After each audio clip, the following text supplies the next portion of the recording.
Hola, ¿cómo estáis? Estamos hoy con de nuevo nos vamos a alguien muy interesante. Hoy estamos con Luis Jacome, que es, o Jacome, ¿cómo decimos en castellano o es francés? Es vasco-francés, o sea, la pronunciación correcta es Chacón, tal cual Jacome. lo dijiste. Exacto.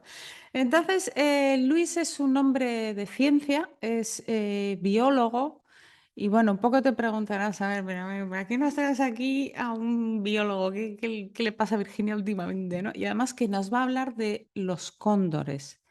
Bueno, pues Luis está aquí porque además de ser una persona muy generosa de darme su tiempo para esta entrevista, trabaja es un hombre de ciencia, pero tiene en su trabajo una dimensión espiritual en el trabajo con el cóndor muy interesante de la que vamos a estar hablando hoy con él.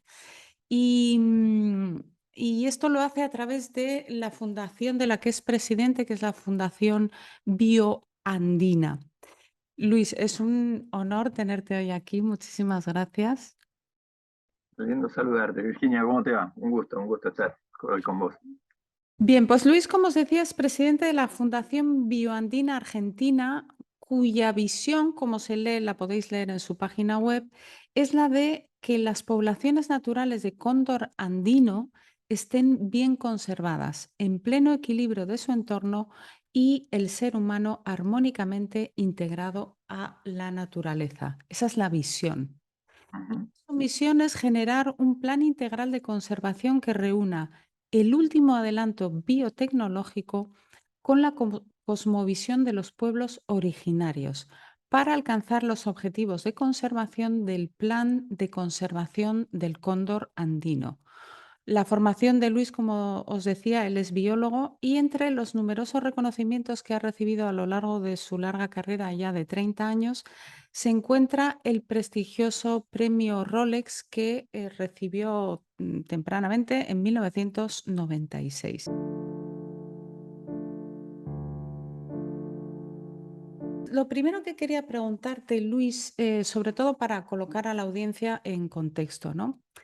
Es cuál es el papel que juega el cóndor así en la madre tierra, ¿no? En la naturaleza, en esta obra tan sagrada en la que vivimos. Bueno, eh, bueno, contarte un poco que la gente sepa que cuando hablamos de cóndor andino, estamos hablando de una de las aves voladoras, la ave voladora más grande del mundo, ¿no? Un pájaro Ujú, endémico, eso es exclusivo de Sudamérica. Estos pájaros los vas a encontrar a lo largo de la cordillera de los Andes, desde Venezuela en el norte hasta Tierra del Fuego allá en el sur, ¿no? Y las islas de ujú, los estados, incluso en la Patagonia, desde el Pacífico hasta el Atlántico. Cuando hablamos de cóndores, estamos hablando de un animal que tiene un rol ecológico fundamental como carroñero, ¿no? El ujú, carroñero, el rol que tiene es el basurero natural, el que limpia el ambiente de focos de infección, come animales muertos, ¿no? Pero ujú, no solamente come animales muertos, sino que por el poder del pico es ujú, capaz de abrir el cuero de animales grandes, como puede ser un guanaco, un ciervo, una vaca, un caballo, permitiendo que otros carroñeros más chiquitos accedan a la comida. Entonces, el cóndor de alguna manera gatilla una cascada de carroñeros que hace mucho más limpia la salud del ambiente, ¿no? Y esto en ujú, un tiempo como el que estuvimos viviendo de pandemia, ¿no? Donde todos sabemos los requisitos, digamos, que la necesidad urgente que tenemos, ¿no? De controlar la salud del ambiente, la salud de la gente, la salud de la naturaleza, ¿no? Como que está todo bien unido. Ese rol fundamental del cóndor insustituible como el que limpia el ambiente de focos de infección es un servicio valuable, ¿no?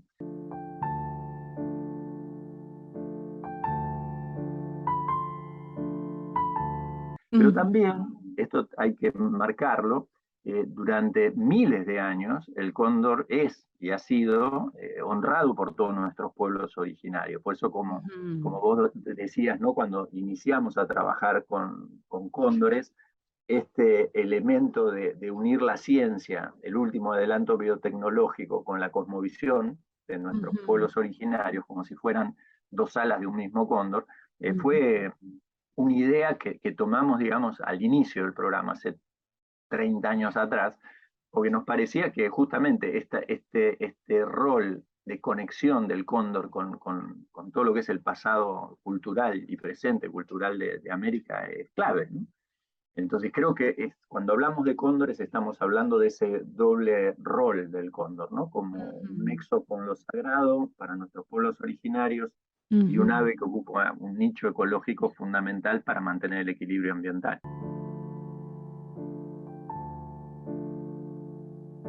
¿Qué les está pasando a los cóndores, Luis? Yo ya sé que lo has repetido, o sea, que no en estas 2 semanas que llevo investigando tu trabajo, siempre estás insistiendo en esto. Y discúlpame, pero te voy a pedir otra vez, porque es que necesitamos oírlo. ¿Qué está sucediendo a los cóndores y por qué tu fundación es tan importante? ¿Por qué necesitan un plan de conservación? Bueno, así como decíamos, viste que durante miles de años los cóndores han sido y son en la actualidad honrados por todos los pueblos originarios, desde la conquista, digamos, relativamente muy poquito tiempo, la situación cambió por completo, ¿no? Y los cóndores se enfrentan situaciones que son muy graves y que tienen que ver con su naturaleza también, ¿no? Esto de ser carroñeros, esto de necesitar 9 años para ser fértiles, tener una cría cada 2 o 3 años, ¿no? Esta baja tasa reproductiva hace que cualquier impacto que haya sobre la población de cóndores sea realmente letal, ¿no? Sea muy difícil de contrarrestar, porque les va a llevar muchos años poder revertir la pérdida de un ejemplar, ¿no? Sobre todo adultos. Los cóndores a lo largo de estos años vimos que uno de los problemas típicos que encontramos, por lo menos acá en Sudamérica, te diría, y que también se repite en el mundo en otros lugares, es la ingesta de balas de plomo. O sea, cuando un cazador sale a batir un animal y lo mata con una bala de plomo, la bala cuando entra en el animal deja una traza, deja como toda una especie de spray de plomo, que cuando los cóndores bajan a comer, ingieren eso y se envenenan y se mueren, ¿no? El tema de la contaminación por plomo lo habíamos visto a lo largo de 30 años como un tema grave que impacta decididamente, incluso bajando tasas reproductivas y cosas por el estilo, pero lo cierto es que los envenena y los matan. Ujú, Sabemos que el plomo es tóxico desde la época de los romanos, ¿no? Cuando viste que ujú. toda la parte de la alta sociedad comía con vajillas de plomo, con utensilios de plomo, y les agarraba el saturnismo, ¿no? Esta enfermedad que le come los nervios y los vuelve locos, ¿no? Gran parte, una de las teorías dice que Nerón quema Roma como parte de esa locura, ¿no? Y veían que la gente pobre no tenía esos problemas, porque claro, comía y consumía sus alimentos con barro, ¿no? Con Ujú. vasijas de barro. Entonces sabemos que el plomo es tóxico y esto que le pasa al cóndor también le pasa a la gente, ¿no? Porque esto el cazador de golpe no lo sabe, o de golpe la gente que consume alimentos cinegéticos, se dice, producto de la casa en un supermercado, es totalmente ajena que está comiendo trazas de plomo, ¿no? Hay estudios que se han hecho en Wow. Estados Unidos a partir de góndolas de supermercado tomando productos de la cacería, como pueden ser cerdo colorado, jabalí, ¿no? Esos cortes gourmet que le dicen. Uno pasa esto por una máquina de rayos X y encuentra la traza de plomo. Y claro, no Wow. te vas a morir directamente, pero sí te inmunodeprime. Así que bueno, el cóndor es víctima del uso de balas de plomo. En Argentina, para que te des una idea, no existe otro tipo de bala, ¿no? Todo lo que se fabrica es con plomo y nadie tiene acceso a lo que se llaman balas ecológicas o monolíticas, ¿no? Así Ujú. que ni siquiera un cazador consciente que quisiera cambiar el sistema, no, ni siquiera lo puede lograr, ¿no? Porque imagínate lo lejos que estamos de cambiar esto. Los cóndores también encontramos que se chocan contra cables de alta tensión, por ejemplo. Ujú. Esto es raro porque ellos tienen una vista increíble. El ojo de un humano, si tuviera que tener la capacidad visual de un cóndor, debiera tener el tamaño de un pomelo. Guau, como Tiene un una capacidad telescopio, de ¿no? vista Guau. increíble, pero les pasa lo que te pasa a vos cuando la empresa de luz de tu casa o la de gas fue y hizo una zanja para cambiar un caño y vos salís y lo que menos te esperás es que eso esté ahí. A ellos les pasa lo mismo, ¿no? Golpearse contra estructuras que no esperan que estén en ese lugar, que Ujú. son estos cableados, y bueno, veíamos que tenían problemas con esto. Veíamos que había estructuras nuevas que se montaban, ¿no? Como antenas que tenían también cuestiones eléctricas. pero también nos encontramos con el tema de los cebos tóxicos, que originalmente se usaba la estricnina, ponele, que era un veneno que está prohibido, que es difícil de conseguir, o sea, a Ujú. nadie se le ocurría embadurnar un animal muerto, una yegua, en estricnina. Desgraciadamente, a partir del año 2017, empezaron los primeros casos de muerte masiva de cóndores, ¿no? Realmente no teníamos experiencia con estos escenarios, ¿no? Tremendos. Solo 5 años ha empezado Una este. locura. Nos encontramos, esto pasó en el norte de Argentina, en una provincia que se llama Jujuy, en un pueblito súper Ujú, aislado que se llama Rinconada. Encontramos 19 cóndores muertos, estaban ya animales que habían sido utilizados como cebo, que tenían ¿viste? Unas ovejitas muertas y algunos predadores también que venían a comer esa carroña, ¿no? Entonces ujú. encontramos un polvo esparcido por el lugar, incluso en las patas y dentro de la comida del buche de los cóndores, y nos encontramos con que habían utilizado un agrotóxico que es el carbofurán, ¿no? Esto Agrotóxico. es un agrotóxico y lo volvimos a encontrar en Mendoza. Esto es una provincia del centro de Argentina. Piensen que Argentina, cuando hablamos de Argentina, estamos hablando de Enorme. 4.000 kilómetros de cordillera, casi la mitad de la distribución del cóndor. Lo que pasa con el cóndor en Argentina pasa con el cóndor en Sudamérica, ¿no? Claro. Sobre todo porque las poblaciones del norte están muy disminuidas, ¿no? Ahora después vamos a hablar un poquito de eso. Pero lo cierto es que estas muertes masivas se empezaron a aparecer. Encontramos en los Molles en Mendoza 34 cóndores muertos, la escena la misma, ¿no? Animales domésticos embadurnados en veneno, de vuelta al carbofurán como protagonista. Lo mismo se repite en Patagonia, en Santa Ujú, Cruz, en las provincias más del sur. En ujú, definitiva, empezamos a encontrar que los cóndores empezaban a morir masivamente en pueblitos muy perdidos donde no hay nadie, pero el veneno llega, ¿no? Y estos ujú, venenos empezamos a ver de qué se trataba y son agrotóxicos como el carbofurán, que a partir de las muertes y las denuncias que fuimos haciendo, el SENASA, el Servicio Agrícola Ganadero de Argentina, lo prohibió, pero encontramos incluso paratión, que es un agrotóxico también que está prohibido hace más de 20 años, y de alguna manera o hay un mercado ilegal o hay un stock ujú. en los mismos ganaderos que lo siguen utilizando, ¿no? Y esto a mí me impactó profundamente, no solo por la pérdida de los cóndores en masa, que para colmo Ujú. cuando bajan a comer por lo general son los machos adultos, las hembras adultas, los adultos los que llegan primero al alimento por una cuestión de Los más jerarquía. fuertes, digamos, ¿no? Claro, pero vos pensás que si mueren adultos, están muriendo animales que le puede tardar a la naturaleza tener 20 años, 30 años o más, Wow. 40 años, ¿no? Entonces son animales que de muy difícil reposición y de hecho las crías que ellos están manteniendo en sus nidos también se pierden, ¿no? Porque un Wow. solo padre no puede llevar adelante el desarrollo de una cría, ¿no? Porque te decía, es una cría cada 2 o 3 años.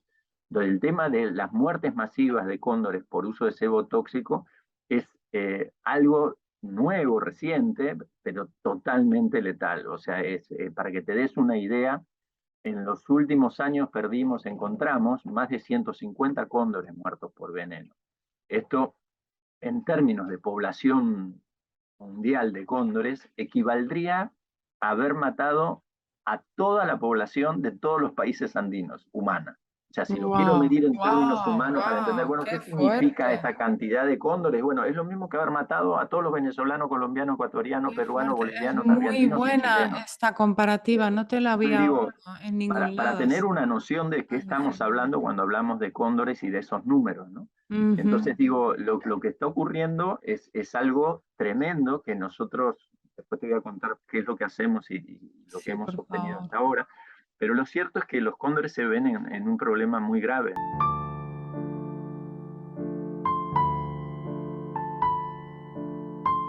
Y de hecho están surgiendo nuevos problemas, que esto para Europa es más conocido y para Estados Unidos también, que es el tema del desarrollo de los parques eólicos.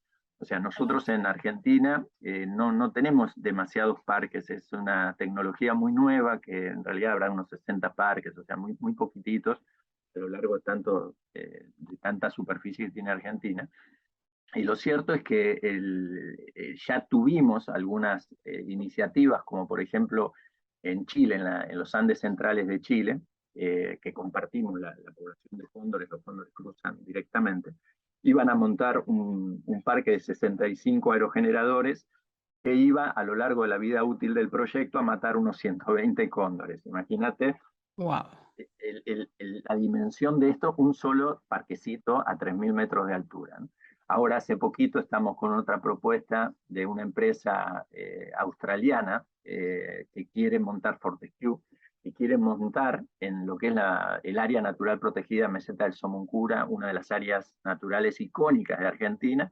Quieren montar el parque eólico más grande del planeta con miles de aerogeneradores que, bueno, que no solamente pone en jaque la conservación del cóndor, sino de distintas aves y murciélagos y, bueno, todos los endemismos que tiene el lugar, ¿no?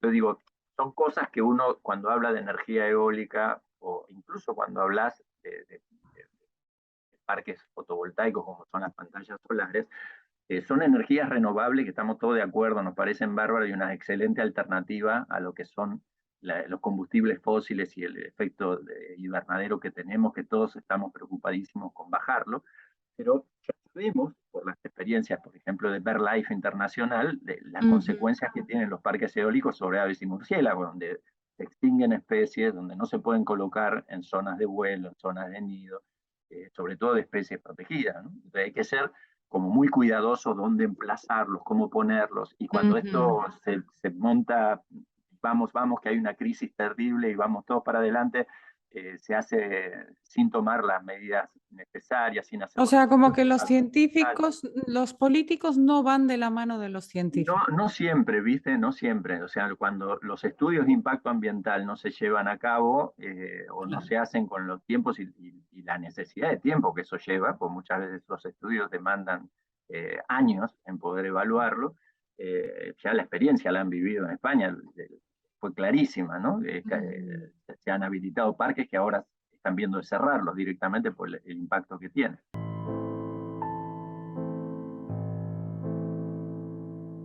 Es un tema que los parques eólicos también nos preocupan, pues sabemos que a lo largo de estos próximos años para los cóndores eso también va a ser un problema gravísimo, ¿no? Y lo cierto es que, bueno, hablando de plomo, hablando de parques eólicos, tendidos eléctricos, cebos tóxicos, bueno, los cóndores empezaron a tener en los últimos años un problema gravísimo que llevó en 1965 a perder los cóndores en Venezuela. Venezuela se quedó sin sus Wow. cóndores, se los dio por extintos. Colombia, Ecuador tienen algunos cientos de cóndores dando vuelta por ahí, no más que eso. Wow. Perú ve disminuir a sus poblaciones naturales como Bolivia. Y Argentina y Chile, si bien todavía tenemos la población más importante que queda, remanente, sabemos que hubo extinciones locales como la costa atlántica de Patagonia. Nosotros en todo lo que es la costa atlántica nuestra, naturalistas como Charles Darwin, Perito Moreno, Hudson, Clarat, Orbiñito, naturalistas en 1830, veían abundantes cóndores en la costa atlántica. Esa imagen que había capturado así la imaginación de los naturalistas en sus crónicas, es apasionante leerla, bueno, eso se Las crónicas desapareció. de Darwin, dices. Darwin, Clarat, Dorvinito, todos los naturalistas de hacia 1800, 1830, por ahí, ellos reportan la presencia de cóndores en la costa atlántica, tan al norte como la desembocadura del Río Negro, ¿no? Incluso. Bueno, hermosos días de ocio en la Patagonia Austral, unos libros de Hudson, por ejemplo, son fantásticos, ¿no? Y bueno, ahí ellos encontraban los cóndores comiendo los lobos marinos, las ballenas. Toda esa imagen se perdió y mucha gente, si vos hablas con la gente en Argentina, pocos saben que el cóndor vivía en la costa. ¿Por qué? Porque se replega sobre la cordillera. ¿Y por qué esto es así? Y es así en parte porque cuando vos hablas de Venezuela, Colombia, Ecuador, las ciudades de estos países, la mayor población está y se aloja en la cordillera. Y justamente ahí es donde empieza el conflicto con los cóndores y están catalogados como en peligro crítico, ¿no? Un peligro de extinción. En cambio, ya para Argentina o Chile, ¿viste? Es como que nosotros no tenemos tanta gente viviendo en la cordillera para Argentina, ¿no? La gente está más del lado de la costa. Pero el cóndor, obviamente, se empezó a extinguir en la costa por este contacto nuevo, ¿no? Y creo que eso es importante remarcarlo,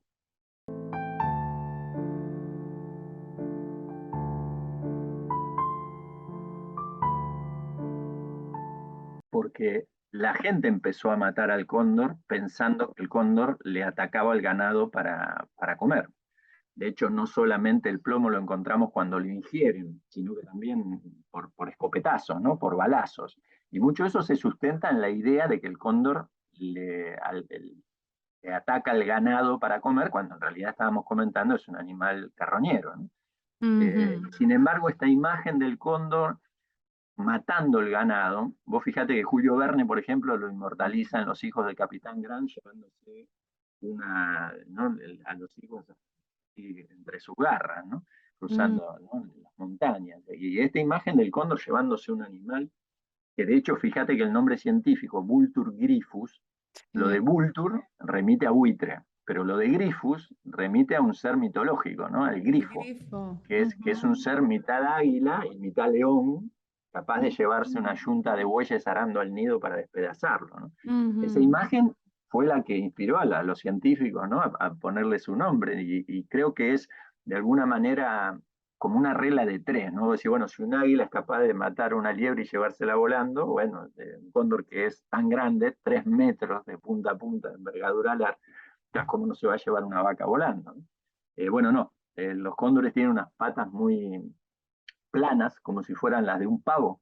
El Ajá. dedo, el que se llama el dedo carnicero, está atrofiado y arriba, y de hecho las uñas son muy débiles. Cuando nosotros trabajamos con cóndores, hay que tener cuidado de no romper las uñas porque se rompen fácilmente y sangran muchísimo. El cóndor no tiene capacidad de levantar nada La fuerza está en de el las pico, ¿no? patitas. La fuerza la tiene solamente en el pico, para poder desgarrar los cueros y las carnes de los animales muertos, ¿no? Así que Ujú. bueno, esa imagen de alguna manera hizo que el cóndor empiece en este proceso de retracción. Desgraciadamente, año a año va subiendo la categoría de amenaza. Ahora considerado así globalmente por la IUCN, la Unión Internacional de Conservación de la Naturaleza, se lo considera vulnerable. Quiere decir que sus poblaciones naturales están menguando y que Ujú. su supervivencia depende de las acciones que los humanos tomemos, ¿no? ¿Qué vamos a hacer con esto, ¿no?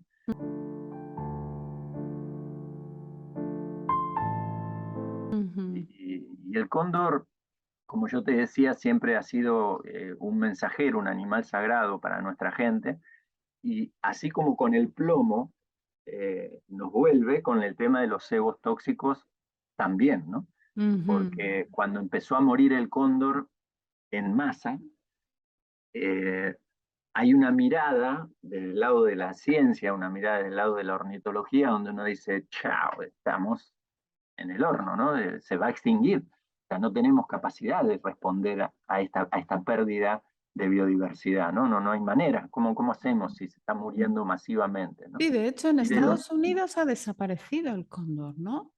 el cóndor de California, tal cual, el cóndor californiano es un cóndor parecido al nuestro, digamos, es distinto, ¿no?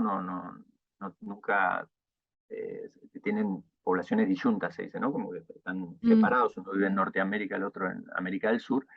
Pero sí, Estados Unidos prácticamente vio desaparecer su cóndor californiano. En el año 1987 quedaban 27 cóndores, nada más. Eso era toda la población que existía a nivel mundial, ¿no? Y tuvieron que tomar una decisión tremenda de capturar esos animales para generar un programa reproductivo. Y fue muy dura, ¿viste? Porque había mucha gente que consideraba que había que dejarlos ahí y otra que decía, no, Ujú. hay que hacer algo, ¿no? Y sí, creo que si Ujú. los hubieran dejado ahí, los hubieran perdido directamente, ¿no?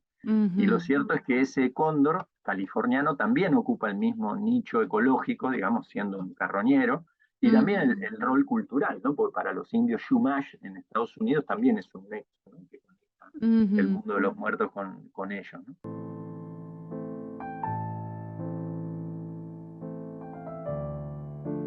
La extinción de los cóndores en Estados Unidos también tenía que ver con envenenamientos masivos, ¿cómo estás? Hay, Mira, el tema del envenenamiento es un tema global, es un tema que se vive a nivel global en todos los continentes. Desgraciadamente, lo que está ocurriendo es que estos cebos, estos venenos, son muy fáciles de llegarle a la gente.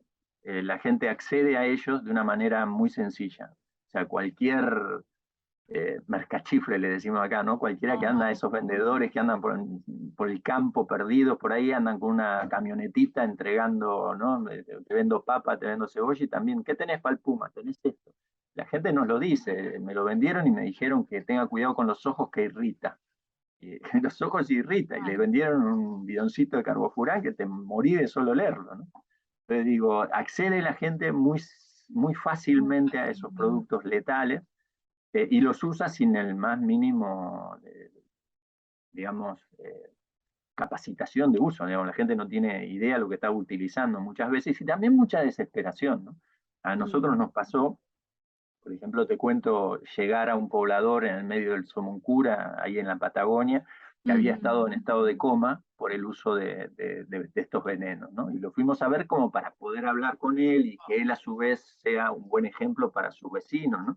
Para explicarle el peligro del uso de los cebos, ¿no? Para la salud humana, para el ambiente, para la naturaleza. Y cuando lo vamos a ver me dice, le digo, mira, te venimos a ver por el tema del veneno. No, don Luis, me dice, usted imagínese, usted sabe lo que me pasó, estuve en coma, ¿no? Yo ya el veneno no me puedo ni acercar, ahora mi hijo lo pone. Entonces, para Toma. mí, para mí fue Guau. fue un masazo en la cabeza, ¿no? Porque digo, ¿qué folleto le voy a mostrar? ¿Qué PowerPoint le voy a mostrar? ¿No? Si él estuvo en coma y ahora le da el veneno a que el hijo lo ponga, ¿no? Pero claro, no se trata tampoco de un mal padre, que decir, uy, qué mal padre. No, no, no, se trata de desesperación. Él sabe que tiene un campito chiquito, que tiene 50 ovejas, y si el puma, el zorro, le acaba con las ovejas, chau, se acabó su forma de vida, ¿no? Es como que Y tiene tienes que que hacer migrar, una ¿no? traducción Entonces, de algo complejo, o tienes que estar en un trabajo de todo el tiempo de adiestramiento, ¿no? es muy complejo, no es simple, no es un problema simple y es algo que se da a nivel mundial, ¿no? Ocurre, desgraciadamente está ocurriendo a nivel mundial y son muchas las especies que están en peligro por esto. Y no solo es interesante que la gente visualice que esto no se trata de algo que ocurre allá lejos en la cordillera. Está allá, a mí no me toca, no, no, te toca y de lleno, ¿no? Cuando empezaban a morir los cóndores por carbofurán, me acuerdo, nosotros en casa somos vegetarianos, ¿no? Y habíamos ido a la feria a comprar la verdura de la semana y tenía arriba de la mesa una canasta con 3 kilos de peras hermosas, unas peras así amarillas, muy bonitas. Y me llega un estudio del SENASA, el Servicio Agrícola Ganadero, de los últimos 14 años de estudio de lo que son los mercados centrales de Buenos Aires y La Plata, que son los pocos mercados centrales en Argentina que tienen laboratorios de bromatología que hacen los estudios de lo que tienen. Y Bromatología. este informe del SENASA, de nuestros alimentos, decía que más de 42 alimentos básicos tenía 82 de estos productos y muchos de ellos prohibidos. No estamos hablando de dosis, estamos hablando de productos prohibidos. Entonces me enteraba en ese informe, tenía el informe en el celular, ¿no? Entonces miraba mi celular y decía el informe que el 97% de las peras que estaban arriba de la mesa de mi casa tenían carbofurán, tenían el mismo producto que estaba matando a los cóndores, ¿no? Y las miré y digo, wow, wow, yo no tenía idea que esto estaba pasando, ¿no? Y la gente puede entrar en internet, www.naturaleza de derechos, y encontrar todo lo que te estoy diciendo. Porque esto es un juicio que es un juez para el SENASA para que tenga que difundir esta información. Entonces ahí nos encontramos que nosotros, en el mejor de los casos, que puedas acceder al alimento, eh, nos encontramos con alimentos que está intoxicado, ¿no? Entonces, en ese momento dijimos, ¿qué hacemos con estas peritas? ¿Se las damos de comer a nuestros hijos? Y no, porque sé el efecto que tiene endocrino de la perturbación endocrina del carbofurano. O sea, no se la voy a dar, porque esto lo deja desprotegido frente a las enfermedades, ¿no? No está bueno. Entonces, bueno, ¿qué hacemos? ¿Lo comemos nosotros con mi esposa? Y no, la verdad que no, tampoco. Bueno, se lo regalo a alguien pobre que pasa por la calle. No sería, ¿no? No sería una buena idea tampoco. Entonces, bueno, sencillamente pedí perdón y lo tiramos, ¿no? Porque dijimos, bueno, esto no se puede consumir. Y no sabíamos muy bien de qué se trataba, porque esto es principio del 2017, te contaba, pero empezamos no es como ahí en Europa que es tan fácil, pero para nosotros era más difícil en esa época conseguir productos agroecológicos, pues no es que no hay salida. Entras en internet y encontrás cooperativas que producen alimentos sin agrotóxicos. Así que nos pusimos a ubicar así donde había cooperativas y empezamos a comprar esos productos pensando que iban a ser más caros, incluso, porque se decía que eso eran cosas de gente selecta, que eran más caras, que bla, bla, bla. Y lo cierto, fíjate, que nosotros íbamos al súper a hacer las compras de la semana y la verdura era tan mala en el supermercado que íbamos el sábado a hacer las compras y el domingo a hacer las compras de la feria, ¿no? Donde venían estas peras que te contaba. Y en definitiva usábamos sábado y domingo para Ujú. proveernos de los alimentos de la semana. Y lo cierto es que a partir que empezamos a comprar cosas agroecológicas, entras en internet, 5 minutitos, haces tu pedido, pasás los sábados que ya los chicos tienen todo armado, en 2 minutos lo haces y terminás gastando la mitad de lo que gastábamos antes. O sea que Ujú. es mucho más económico y encima te ganas tiempo para disfrutar en familia, ¿no? Esto, Ujú. bueno, ideas que está bueno charlarlo con la gente, porque esto que le pasa al cóndor, esto que le pasa a los buitres, esto que le pasa a las distintas especies, en realidad nos pasa a nosotros, ¿no? Es como un boomerang, vos lo tirás, pero inmediatamente te vuelven.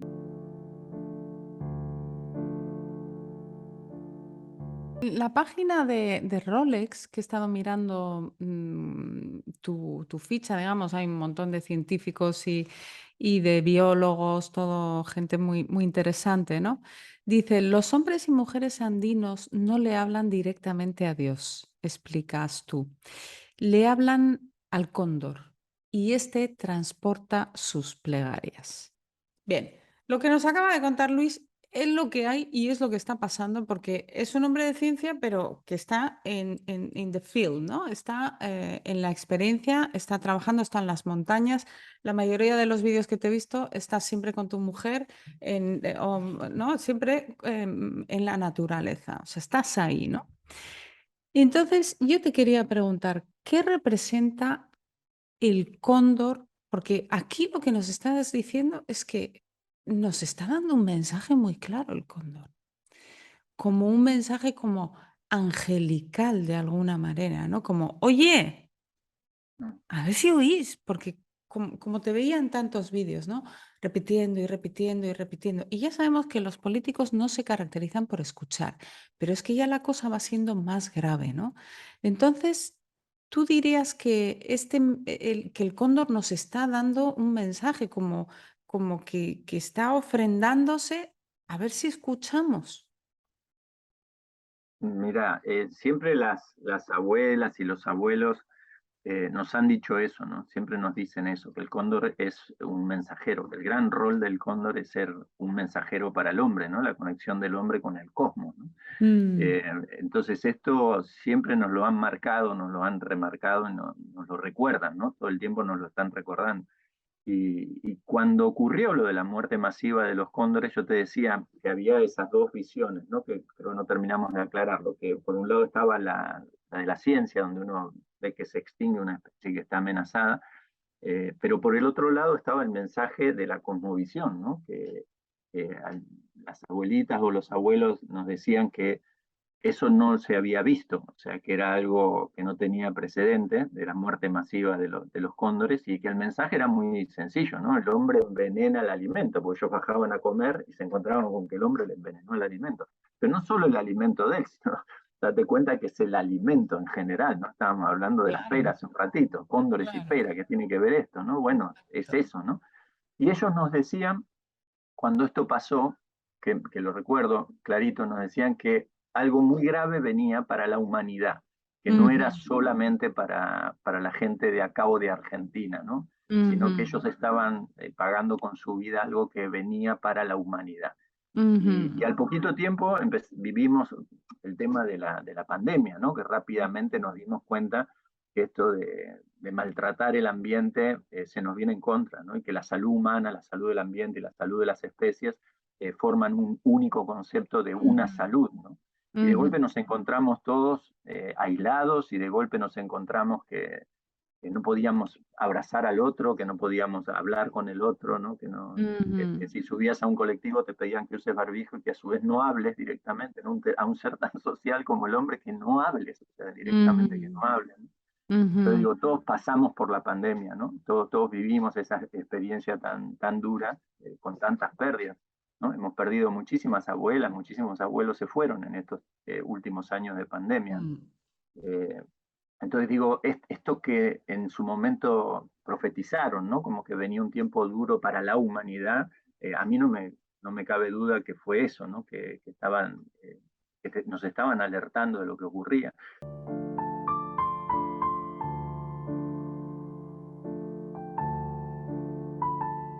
Y creo que esto no termina, ¿no? Porque de alguna manera necesitamos hacer un cambio, ¿no? Hace falta una especie de despertar. Por eso es como que estamos todo el tiempo tratando de ver cómo vivimos, ¿no? De qué lado nos paramos. Vos fíjate, los hombres y mujeres andinos sobrevivieron en el Ande durante miles de años, entre otras cosas gracias a la ganadería, ¿no? Ellos tienen una ganadería de altísimo nivel. Imagínate que la fibra de la vicuña, por ejemplo, es más fina que la seda natural. O sea, estás hablando de Una belleza. conchos de vicuña que son más finos que la seda natural. Estás hablando de carne como la de la llama, la de la alpaca, ¿no? De los auquénidos, como lo llaman ellos, sin colesterol. O sea, estás hablando de un producto así, ¿no? Que han trabajado la ganadería de una manera increíble. Y esta gente ganadera que sobrevive en el Ande gracias a la ganadería, como un beduino sobrevive en el desierto gracias a sus camellos, ¿no? Esta gente que solo logra sobrevivir en el Ande gracias a su ganadería. Imagínate la carne, las fibras para su vestimenta, los huesitos para hacer instrumentos ceremoniales, las flecas para hacer fogones, o sea, todo, usan absolutamente todo. Entonces, no es raro que ellos honren a los auquénidos, como lo llaman, ¿no? Los regentes de este Calpacha. Entonces, bueno, es obvio. Pero esta gente que sobrevive en el Ande, gracias a sus auquénidos, chamita, la alpaca, la vicuña, honran al cóndor. No que le declaran la guerra, que es una plaga, que hay que matar. No, no, lo honran. Entonces, cuando nosotros arrancamos en el año 91 con el programa, nosotros decíamos, para acá hay algo que no entendemos, ¿no? Esta gente que es ganadera y sobrevive en el Ande gracias a la ganadería, una ganadería selecta, de altísimo nivel, honra al cóndor, no es que le da lo mismo, lo honra. Y esto otro que acaban de venir hace poquitito, que crían oveja, que le come el pasto, le desertifica los campos, es un desastre, le declaran la guerra. Entonces, bueno, evidentemente hay dos ganaderías distintas, ¿no? Fíjate que una, cuando faena un animal, entrega parte de la faena al cóndor y se queda esperando a que el cóndor venga a comer. Y si no viene a comer es un muy mal augurio. Y si viene a comer sabe que va a tener, ¿no?, la La mejor bendición producción de al año alguna siguiente. manera. Y considera a la tierra su madre, ¿no? Dice la Pachamama, ¿no? La Ñuquemapu, y cada animalito, cada planta, un hermano. Vos fíjate que entre los Mapu, por ejemplo, entre los mapuches, la gente acá en el sur, ellos, las mujeres son las encargadas de cantar los taíles, los cantos sagrados, para que venga el puma a comer, para que venga el zorrito a comer. ¿Por qué? Porque es su hermano, considera que hay que compartirlo.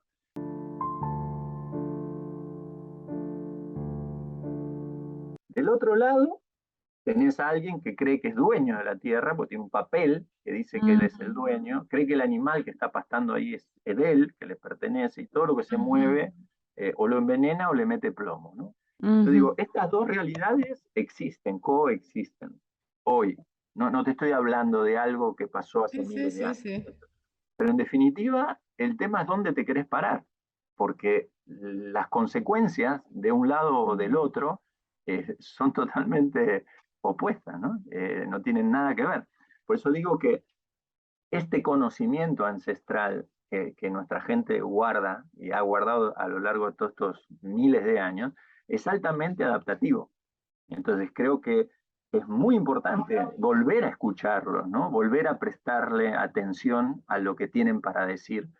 Y lo que tienen para decir por lo general se dice en ceremonia, que esto es lo hermoso, ¿no? O sea, nosotros en cada etapa del programa, eh, ellos tienen que ver, traen esta cosmovisión, estas ceremonias para consagrar un nacimiento, para consagrar una liberación. Y a lo largo de toda una noche, o de varios días incluso, de ceremonia, las abuelas, los abuelos Quieres van decir un compartiendo. nacimiento de un cóndor y una suelta de un cóndor, ¿no? A esto te refieres, ¿no? Claro, pues, no charlamos todavía con la gente que hicimos frente a este panorama de retracción, ¿no? Nosotros decíamos, bueno, pará, es evidente que hay un panorama y ustedes, vos me decías en un momento, ustedes, ¿por qué existe el programa del plan integral?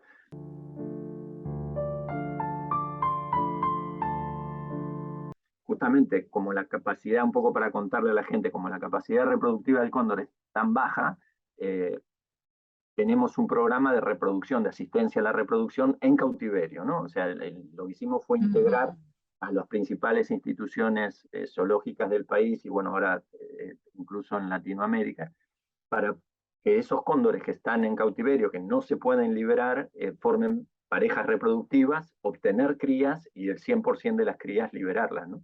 Para eso tenemos una trampita, ¿no? Una metodología que se llama técnica de puesta múltiple. Los cóndores ponen, le dijimos, un solo huevo por pareja por año. Pero si vos retirás ese huevo cuando lo colocan, al mes la pareja pone un segundo huevo, como si se hubiera roto el primero, ¿no? Entonces al mes pone otro, y ese lo dejamos al cuidado de la pareja. Entonces el que retiramos lo incubamos artificialmente y cuando nace lo criamos con títeres de látex que representan al macho y a la hembra, pues son diferentes en los andinos. El macho tiene cresta, ojitos marrones, la hembra no tiene cresta y tiene ojitos rojos.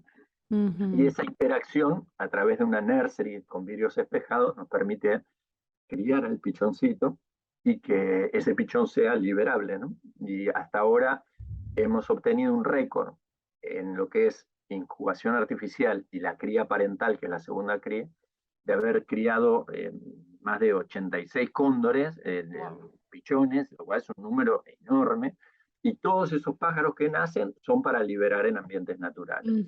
Pues el otro gran pilar del programa son los centros de rescate, todos estos problemas de los que estuvimos hablando, hay que atenderlos. Entonces tenemos convenio con las 14 provincias andinas, de norte a sur, 4.000 kilómetros de cordillera, y cuando un cóndor está en peligro, cualquiera de los que estuvimos charlando, dentro de lo que es la provincia se le dan los primeros auxilios, y con un convenio con Aerolíneas Argentinas, el pájaro puede viajar, si el caso lo amerita, a 4 centros de rescate que tenemos. Uno funciona en el Ecoparque en Buenos Aires, otro en Fundación Temaiken en Escobar, y 2 más en Mendoza, uno en San Carlos, con Fundación SOS Acción Salvaje, y otro con Fundación Cuyum. En esos centros son de alta tecnología, como para poder operarlos, asistirlos, hacer lo que haya que hacer, en aislamiento humano. Esto es lo que tiene el cóndor, no te podés familiarizar con él, porque rápidamente se dan cuenta que el hombre les da comida y entonces no los puedes liberar de vuelta, ¿no? Entonces, bueno, si el pájaro está en condiciones, se lo libera nuevamente donde fue rescatado, y si, por ejemplo, perdió un ala, tiene un problema, no le permite volver a la naturaleza, forma parte de estas parejas reproductivas de donde se obtienen pichones. Gracias a toda esta red de trabajo, una enorme red de trabajo. Que esta la habéis labrado con tu mujer y desde la fundación a lo largo de todo este tiempo, porque claro, que me digas Aerolíneas 30 Argentinas, años de trabajo. os pone los aviones a lo largo de 4.000 kilómetros, es gigante.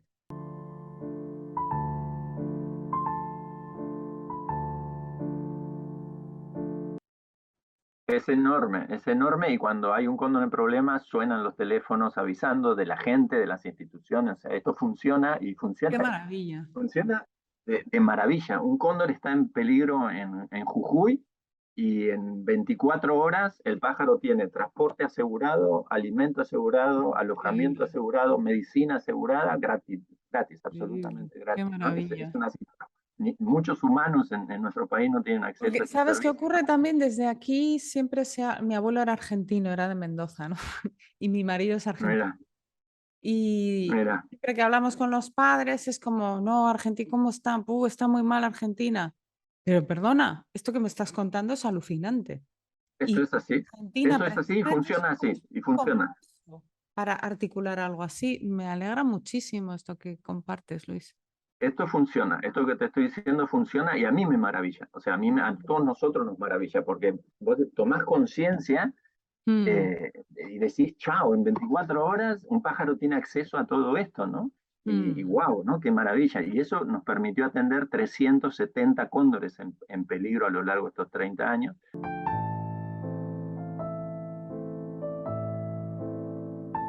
Y a partir de los programas de cría y de los programas de rescate, viene la otra pata de la mesa, que es el tema de la reintroducción, ¿no? Nosotros hemos hecho reintroducciones en ambientes naturales, liberamos pájaros en Venezuela, en Colombia, en Bolivia, en Chile, en Argentina, y a partir del 2003, incluso en la costa atlántica de Patagonia, donde te dije la especie se había extinto, ¿no? Hacía más de un siglo. Y ya liberamos 64 cóndores en la costa atlántica. En total, en Sudamérica unos 226 cóndores, una cosa así, lo cual es un número tremendo también.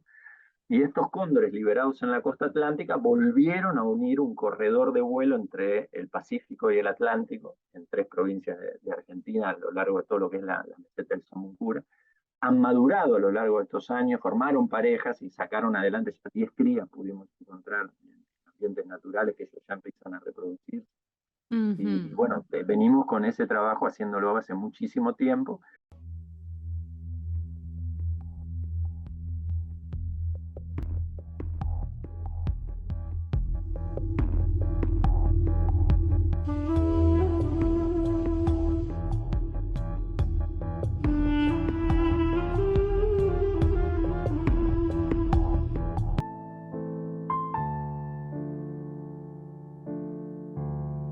Y los estudiamos gracias a varios factores, hay varias herramientas.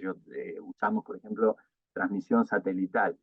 Nosotros en el año 97, junto con el Centro Goddard Espacial de NASA, pusimos los primeros transmisores satelitales para estudiar el vuelo de los cóndores, ¿no? Los abuelos decían, el cóndor cuando vuela se va a ver a Viracocha, se encuentra con Dios, ¿no?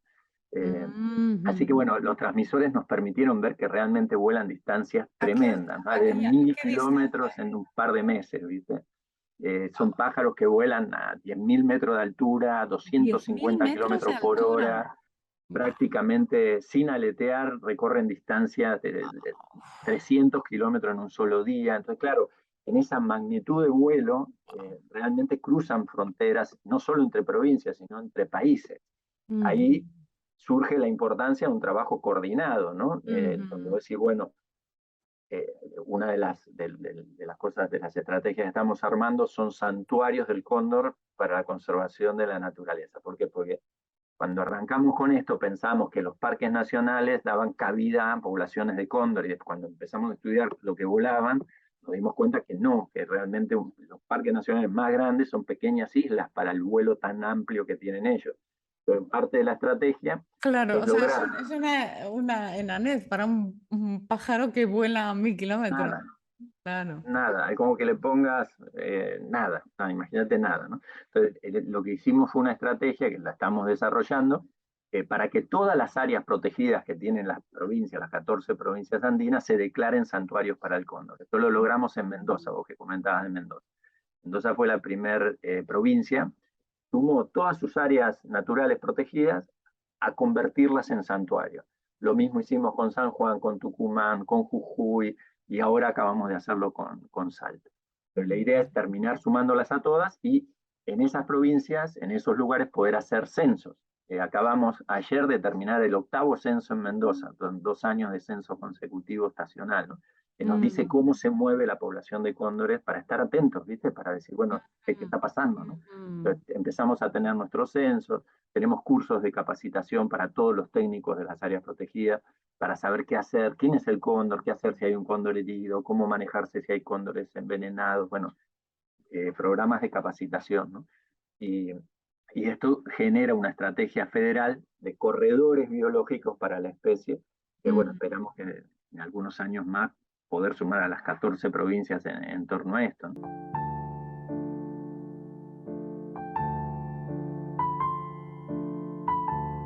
Luis es un apasionado, le sale la sonrisita, claro, ¿no? De todo, un apasionado y un trabajador incansable. Yo quería preguntarte, Luis, ¿cómo te ha cambiado a ti el cóndor, este trabajo maravilloso en tu espiritualidad? Porque para mí es muy interesante que tú seas científico y para los que estamos fuera de la ciencia ha llegado un momento en que el materialismo ha sido tan apabullante que ha llegado a decir la ciencia que todo lo que no puede mostrar la ciencia no existe. Y es como, no, para alguien espiritual hay muchas cosas que sabemos que existen. Y así y eso me gusta mucho de ti, ¿no? Como ser humano, ¿no? Alguien apasionado por la vida y con un fuerte trasfondo espiritual, ¿no? Te cambió el cóndor, tú ya eras una persona espiritual. Me gustaría que nos cuentes un poco de esto, porque para la audiencia, fijaros la pasión, esta pasión por la vida, ¿no? Mira, yo la verdad que nosotros nos llamamos la familia del cóndor, en realidad. No somos un grupo grande, no solo mi familia es lo que hace a mis hijos o a mi esposa, sino que, bueno, somos un grupo enorme, ¿no? El cóndor, lo primerísimo que nos enseñó fue eso, que fue lo primero que nos enseñó, ¿no? Abrió las alas esas enormes que tiene de 3 metros y nos mostró que tiene plumas negras y que tiene plumas blancas, ¿no? Que tiene plumas muy grandes y otras muy chiquititas, unas muy fuertes y otras penitas, ¿no? Pero que el cóndor cuando vuela, vuela con todas las plumas, no elige las de un color para volar. Entonces eso fue lo primero, ¿no? Que nos mostró y entendimos de entrada que cada uno de nosotros es como una pluma. Y que en realidad si cada uno de nosotros con nuestras diferencias, ¿viste? Con nuestra naturaleza, ocupa su lugar dentro de este juego, el cóndor vuela, ¿no? Y cuando el cóndor vuela, todos sentimos que nos vamos para arriba, ¿no? Es decir, no es algo que lo siente uno, la sensación es de todos los que forman parte de este sueño, ¿no? Y como plumas, viste que los pájaros mudan, pierden las plumas, ¿no? Cada tanto la van renovando para que salgan nuevas. Así que como plumas, todos vamos a dejar de hacer lo que estamos haciendo en algún punto, en algún momento, ¿no? Y lo hermoso es que uno, y esto no sé de qué depende, pero lo hermoso es que uno ve que algunas plumas desaparecen y ya, digamos, pero otras son alzadas, ¿no? Con mucho respeto, con mucho cuidado, ¿no?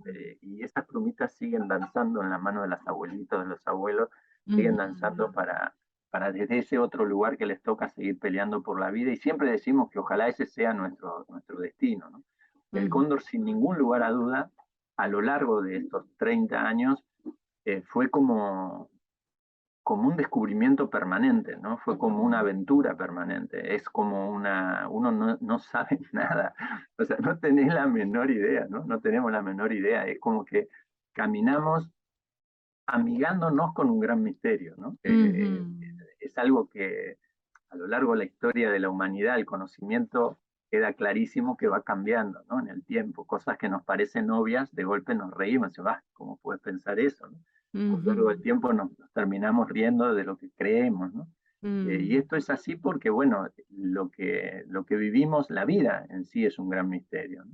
Y el cóndor lo que te permite a lo largo de todo el tiempo es darte cuenta que la vida es sagrada, ¿no? Que tu vida es sagrada, que la vida es sagrada. Es muy fácil de entender. Yo digo que el cóndor siempre es como un cross a la mandíbula, digamos. No es sutil, no tiene sutileza, te descoloca el maxilar, ¿no? Y uno va aprendiendo de la mano de las abuelitas y los abuelos, va aprendiendo conceptos o hay enseñanzas muy ricas, ¿no? Te comparto una, por ejemplo.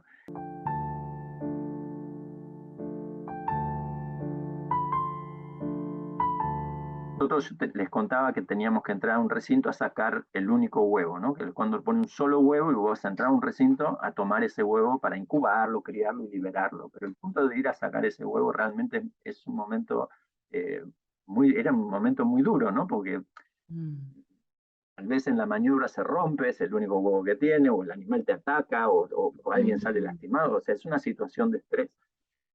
Y una abuelita, ella era esquitucara del Ecuador, que había venido a visitar, me decía, yo le contaba esto, ¿no? Que me sentía mal cuando tenía que hacer esa maniobra, que era de mucha angustia lo que me provocaba. Y ella, Anita, me decía, ¿vos le pedís permiso al abuelo cóndor para tomar el huevo, para sacar el huevo?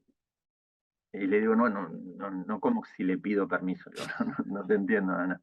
Entonces me dice, bueno, es obvio. Me dice, vos, sí, a ver, pongamos, yo entro a la cocina de mi casa, te encuentro ahí, no te conozco y te veo dentro de mi casa, me pego un susto barro y por ahí te tiro con algo que estás haciendo ahí adentro, ¿no? En cambio, si vos venís, me golpea la puerta y me decís que querés un vaso de agua, yo por ahí te invito a pasar, hice torta y nos hacemos buenos amigos y con todo gusto te doy el agua que querés y encima te doy torta también, pero pedime permiso.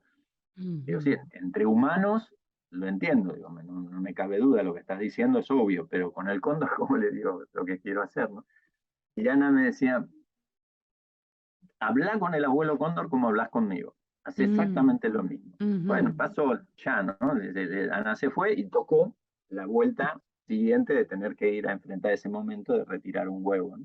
Entonces sentí de vuelta la misma angustia y cuando estaba ahí en esa jaula, ¿no? Mirando a los papás, me vino el pensamiento de Ana, ¿no? El recuerdo de Anita. ¿Le pediste permiso al abuelo?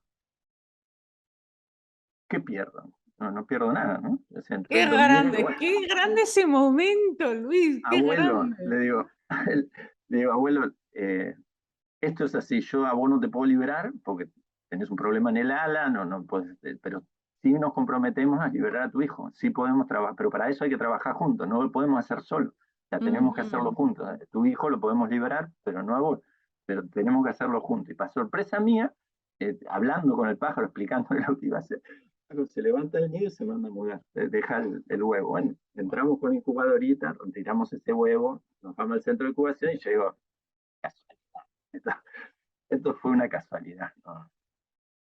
Nada. La vuelta siguiente, que se dio otra vez que teníamos que retirar de vuelta el huevo, ¿qué haces? Volvés a hablar, entonces le volvés a explicar, bueno, estamos Qué acá por grande. esto, y para sorpresa nuestra, se volvieron a parar, y para sorpresa, y para sorpresa, y para sorpresa. Entonces criamos 84 pichones y entendimos que esto de pedir permiso, no solo a un cóndor cuando vas a retirar un huevo, sino cuando llegas a un ambiente natural, cuando vas a entrar a un bosque, a un desierto, pedir el permiso, explicar lo que uno quiere hacer, aunque más no sea por respeto, ¿no? Aunque más no sea por respeto. O sea, no importa que te imagines o que entiendas o que sepas, aunque más no sea por respeto,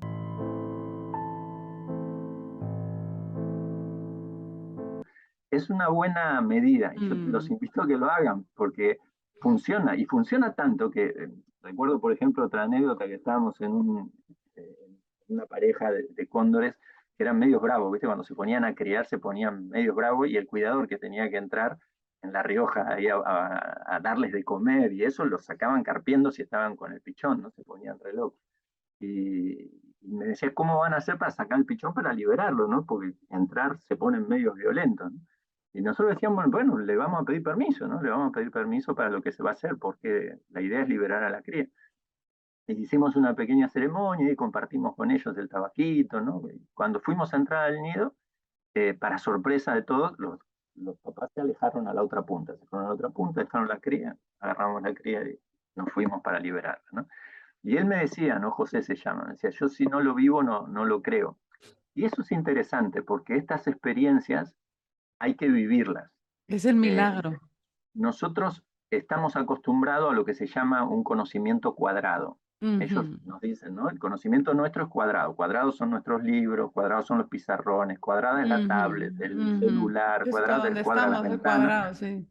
Y la naturaleza es redonda. Resulta que no es Ujú, cuadrada, ¿no? Los planetas, la ujú, luna, la Tierra. Entonces, ujú. ellos dicen que el conocimiento hay que hacerlo como si fuera andar en bicicleta. A ver, si uno entra en internet y pone bicicleta, Google rápidamente le va a mandar 300.000 citas de lo que es andar en bicicleta. Y uno puede tomarse la molestia de leer las 300.000 citas, pero no vas a saber andar en bicicleta.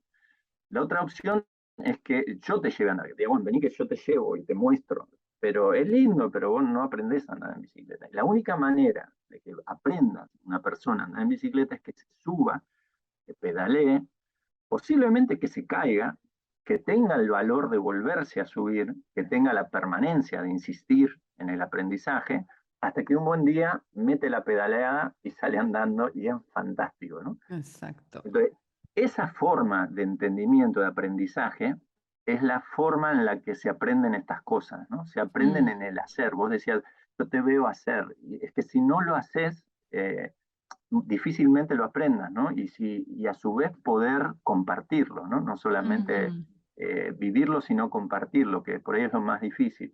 Pero creo que ujú, estas experiencias a lo largo de 30 años, claro que te van cambiando, claro que te van ujú, haciendo quien sos y que vas siendo en parte a esa experiencia que te toca vivir.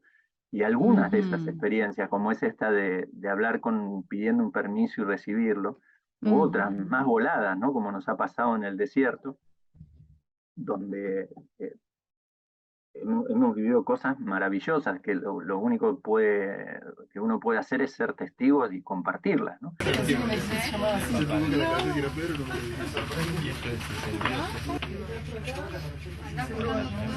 Satelital. Y hoy, bueno, los sistemas de simulación de vuelo, volás con ellos. O sea, hoy vos volás. Lo ves, ¿no? Ves exactamente la piedra donde se posa, por donde pasan los cañadores. En el 2003 hicimos un viaje muy largo, de 2000 kilómetros de costa, buscando este lugar, y tuvimos un viaje mágico realmente que nos llevó hasta la meseta de Sotuncurá y a la sierra de Pailemán. Pailemán, en lengua originaria, en Mapuzungún, uno de los significados que tiene es el lugar del descanso del cóndor, ¿no? Justamente en un lugar donde el cóndor duerme, una condorera. La tradición oral y la toponimia del lugar recuerdan a los cóndores, ¿no? Ellos son los que nos llevan a entender qué pasa. Y lo loco es que cuando uno camina en Pailemán está caminando en un cementerio, ¿no? Pailemán fue un cementerio tehuelche. Y cuando te vas a la Buitrera también resulta que hay un cementerio tehuelche. Entonces te venís a Campana Mahuida y en el Cerro del Cóndor también un cementerio tehuelche. ¿Y acá qué pasó en el futuro? Lo mismo. Uy, ¿qué está pasando, no? Y esto lo venimos a descubrir ahora. Vos cuando pensás, vos sabés que todas las culturas en el mundo entregan a sus muertos a uno de los 4 elementos, ¿no? A la tierra acá no es buena idea. Esto es basalto, es roca sólida. Agua, menos, desierto. Fuego, como hacen muchos las piras funerarias. ¿Qué vas a quemar acá? No tenés árboles para hacer grandes piras funerarias. Y el cuarto elemento, ¿cuál es? El aire. Y en el aire, ¿quién lo maneja? Los grandes buitres, ¿no? Y evidentemente estos abuelos, estaban llevando a sus muertos a las condoreras, porque en esas condoreras se encontraban cóndores. Esto no quiere decir que se los dieron de comer, tal vez sí, tal vez no. Recuerdo la primera vez que fuimos a liberar cóndores en Pailemán, en la costa del Atlántico. La Sierra de Pailemán, en el departamento de Hualcheta, en la provincia de Río Negro, en la costa rionegriana, es la provincia fitogeográfica de monte, es una de las regiones más secas del país, ¿no? Cuando íbamos a liberar los primeros cóndores allá por diciembre del 2003, el lonco mapuche Manuel Cayú era el encargado de celebrar la ceremonia para honrar el retorno del cóndor después de más de un siglo de extinción en la costa. Imagínate lo que significa, ¿no? Lo que significa desde el punto de vista de la ecología a la cultura, ¿no? Sí. Entonces, Manuel se agacha y él con su edad avanzada, 80 y tantos, se agacha y besa la tierra polvorienta, ¿no? El polvo pedroso ahí de la tierra, la besa y llorando, en su mapuzundún, le pide a Tachao algo, ¿no? En la plegaria. Eso es lo que pide para que cuando el cóndor vuela, se lleve a Tachao, al reino de arriba. El mensaje. Y Manuel lloraba, y nosotros que no entendíamos una palabra de la lengua mapuche, el mapuzundún, llorábamos con él, porque era muy emotivo ver al abuelo llorando, pidiendo, ¿no? Una plegaria tremenda, ¿no? Y cuando terminó, yo me acerqué y le pregunté, le digo, Manuel, ¿cuál fue el pedido, ¿no? El concreto, ¿no? Y él me dice, agua, pedí por agua. Porque agua acá es el desierto y necesitamos agua para nuestros animales, para nuestras plantas, para nuestra gente. Acá necesitamos agua, hermano. Te pedí agua. Y eso me mató también, ¿viste? Me pareció paja, ¿no? Cuánta estupidez pedimos todos los días, ¿no? Que si el auto, el modelo, si la casa, si la computadora, cuántos megabytes, ¿no? De tanta cosa que pedimos todos los días, y este abuelo lloraba pidiendo agua. Y fue muy fuerte para todos nosotros que esa noche llovió. Y dijimos, wow, mira qué lindo, ¿no? Al abuelito le llovió, pidió agua y a la noche llovió, qué maravilla, qué genial, ¿no? Qué linda respuesta. El año volvemos a hacer otra suelta, ¿no? Porque había que criar los pichones para poder liberarlos, ¿no? Al año, en el medio, no cae una gota de agua, como es típico en el desierto, muy poquita lluvia. Al año volvemos a hacer ceremonia, esta vez convocamos otros líderes espirituales de otra cultura para fortalecer, para poner en valor, ¿no? Lo que son las culturas originarias, pues durante muchísimo tiempo fueron estigmatizadas, ¿no? Entonces, bueno, vinieron las abuelas, los abuelos, celebramos ceremonia. ¿Y qué se volvió a pedir en el desierto? Por agua.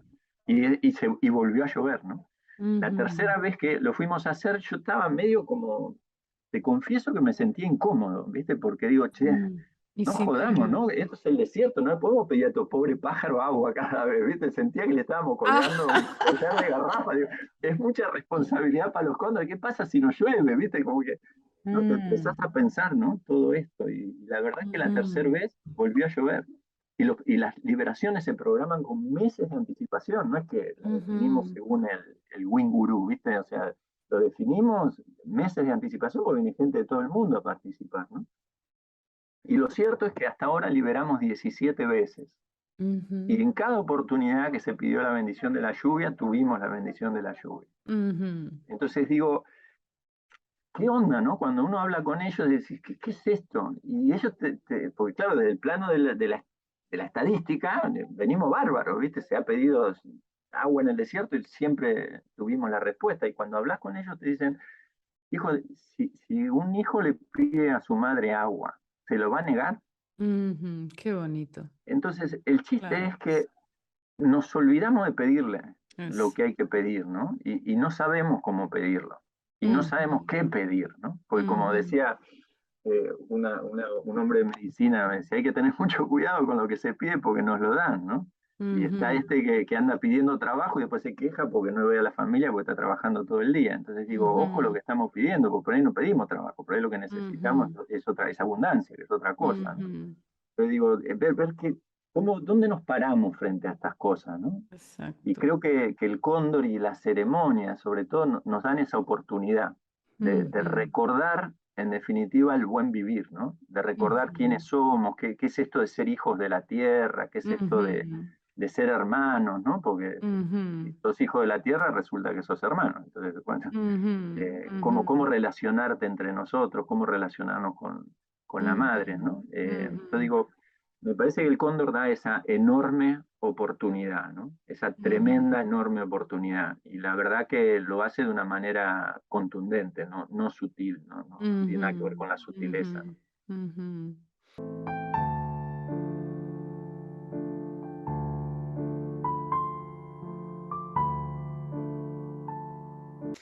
Wow, qué belleza todo lo que nos estás contando, Luis, porque además para mí yo recuerdo el buitre aquí, que sería el ave carroñera, ¿no? Paralela, sobre todo el buitre leonado, ¿no? Yo recuerdo siempre el carroñero como un animal como despreciable, de alguna manera, ¿no?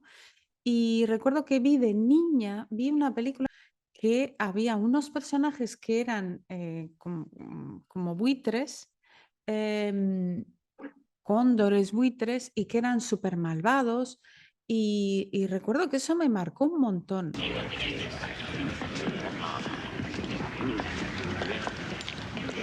Aún no está muerto, mi señor chambelán. ¡De rodillas! ¡Reverencia!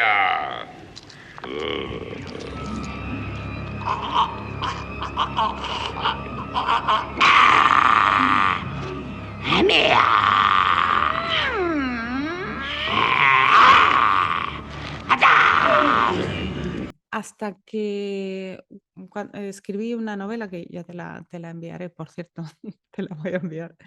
Escribí una novela en la que acababa en la cueva de la diosa Mari, de la antigua diosa Mari, así de los vascos, que ella es una divinidad que habita en numerosos lugares a lo largo de todo el País Vasco, pero especialmente en el Amboto, que es como su palacio principal.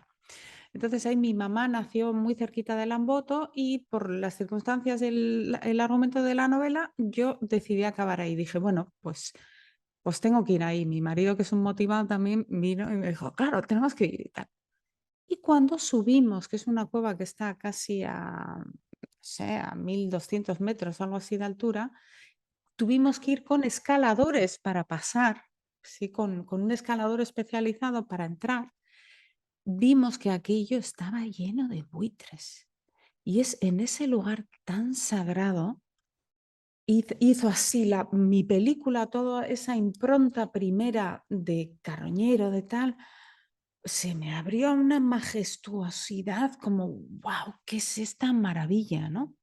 Pero claro, esta cultura que como que no entiende lo que hacen estas aves y desprecia la muerte. Y creo que esto es algo de un par de siglos atrás que cada vez más se aleja la muerte, ¿no? Los muertos. El otro día estuve en el velatorio de mi hermana y estaba situado en la ciudad, en el exterior de la ciudad, el edificio, en una zona de fábricas y tal, porque los muertos son considerados residuos. Los cuerpos muertos son como, ¿no? Como una cosa. Entonces, claro, llega ya un punto tal de desconexión que cuando nos cuentas estas vivencias y nos cuentas también todo tu camino, que es recuperar esto, uno dice, a ver, aquí están pasando cosas, tenemos que prestar atención y algo hay que hacer. Y también con esto que dices, ¿no? De que toda la gente se moviliza enseguida, ¿no? Todo un país que parece tan desorganizado en lo económico, no sé qué, para salvar a estos animales se moviliza, ¿no? Es un poco más por ahí, ¿no? Esas plumas que nos hablabas unidas, ¿no? Del cóndor, ¿no, Luis? El Sí, sí, trabajo, ¿no? yo coincido que tiene que ver obviamente con la cultura, ¿no? Es decir, dentro de cada cultura la relación que establece con lo natural y con la muerte. Y creo que esta cultura globalizada, ¿no? que estamos sufriendo, de alguna manera le tiene terror a la muerte, ¿no? Y cualquier cosa que se asocie con la muerte, el terror, el miedo, es lo que te paraliza, ¿no? Lo que no querés ni recordar que eso existe, que eso está ahí y es la materia pendiente que tenemos todos, ¿no? Justamente yo creo que acá es todo lo contrario. Vos fijate que las culturas andinas en el Perú sacan a sus momias todos los años para, ¿viste? Honrarlas, ¿no? Y las pasean por toda la ciudad para recordarlas, ¿no? Y saber quiénes somos y a dónde vamos, ¿no? Y lo que estamos haciendo.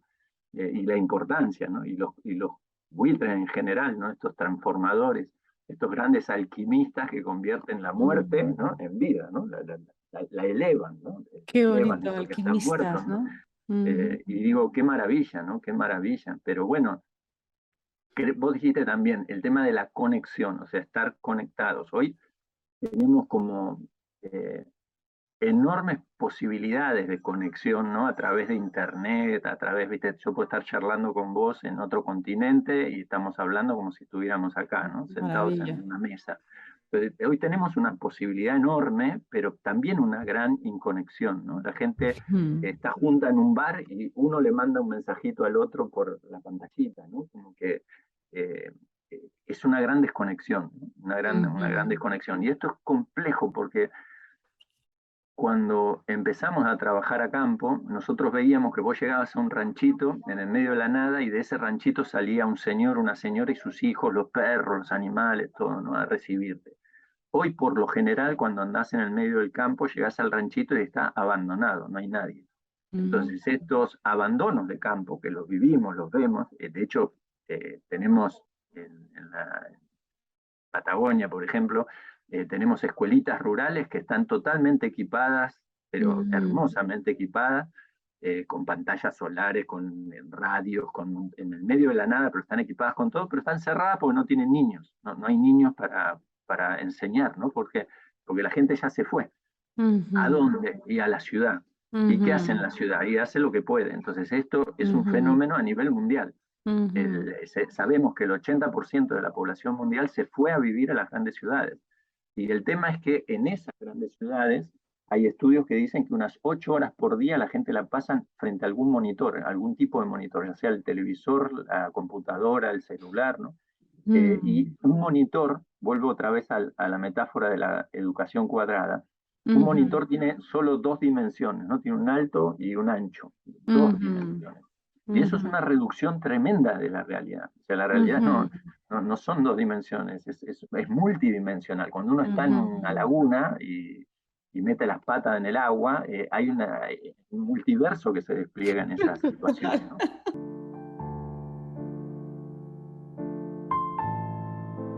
Digo, reducir el conocimiento a 2 dimensiones es tremendo, ¿no? Qué Carl maravilla que Sagan, esto lo esté diciendo un científico. Me encanta. pero no, pará, porque, a ver, Carl Sagan, lo ubicás a Carl Sagan, Claro. el que hizo Cosmos, ¿no? El Carl Sagan nos enseñó a mirar el universo, hizo que el universo todo el mundo hable de los agujeros negros y las galaxias, ¿no? Bueno, él hizo eso, y él tenía una metáfora que la dice dentro de su serie Cosmos, me acuerdo, y él es un gran científico, ¿no? De la NASA. Él decía que hay un mundo de una sola dimensión, que es un mundo de un bit. Sería sí o no, blanco o negro, ¿no? Un bit, una posibilidad.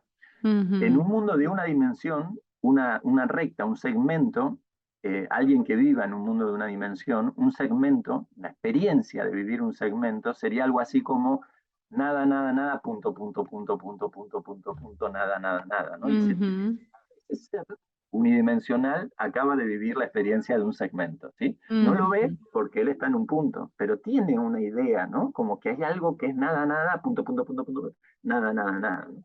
En un mundo de 2 dimensiones, imaginen, él lo llama terra plana, es muy divertido porque lo llama terra plana, una tierra plana donde a nadie se le enseñó a mirar para arriba, ¿no? Entonces, en este mundo plano de 2 dimensiones, un segmento lo ve cualquiera, ¿no? Porque se traza una línea en una hoja de papel, imagínate, ¿no? Pero mis manos, mis dedos en terra plana serían vistos como huellas inconexas, ¿sí? Es decir, cada dedito en la hojita de papel se manifiesta de una manera inconexa con el otro. Para un mundo de 3 dimensiones como el que nos movemos habitualmente, mi mano sobre una hoja de papel es evidente que las yemitas de los dedos están conectadas por esto que llamamos mano, ¿no? El punto es que la ciencia reconoce que al menos debe haber entre 12 y 20 dimensiones. Sí, hoy escuchaba hasta 40, decía. Y eso, Gonzalo Rodríguez. A mí con 12 me sobra. A mí con 12 me sobra. Entonces digo, imaginemos un segundo eso, ¿no?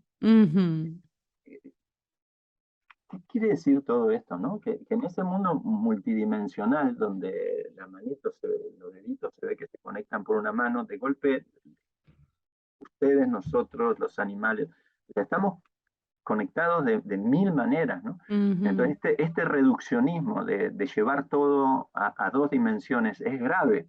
¿Por qué? Porque uno pierde la conexión, pierde el contacto, y claro, cuando los campos quedan vacíos, cuando a nadie le importa que muera un cóndor, a nadie le importa que muera un buitre, ¿no? A nadie le importa que se deforesten. Ay, lo dices y me entra como una angustia aquí, a nadie Luis. le importa que se derritan los glaciares o que se contamine el mar. Cuando no importa, es cuando tenemos las consecuencias que tenemos, ¿no? Entonces necesitamos que a la gente le vuelva a importar, que la gente saque la vista del ordenador y la lleve, aunque sea a la plaza que tiene en su barrio, ¿no? Pero digo, volver a poner lo natural en su lugar, ¿no? A la madre tierra en su lugar, ¿no? Volver a honrarla, volver a reconocerte. Yo creo que no me canso de gritarlo, porque siento que cada vez lo necesitamos más, ¿no? Y lo bueno, la buena noticia de todo esto, por lo que nos dicen... Danos siempre una buena noticia, por favor, Luis.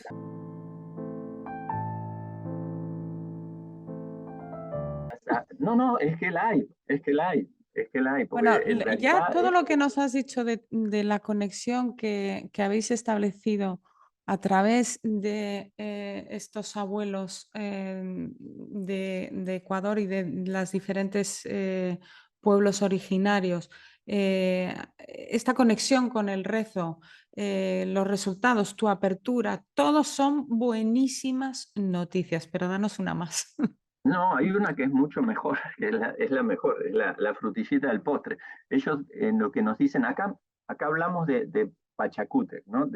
Para lo que es la cultura andina se habla de Pachacútec, que son los tiempos de 500 años, ¿no? Cuando llegaba el hombre blanco a esta tierra, allá por 1492, se entendía que estábamos entrando en un Pachacútec de oscuridad, y los abuelos lo sabían, lo tenían clarísimo.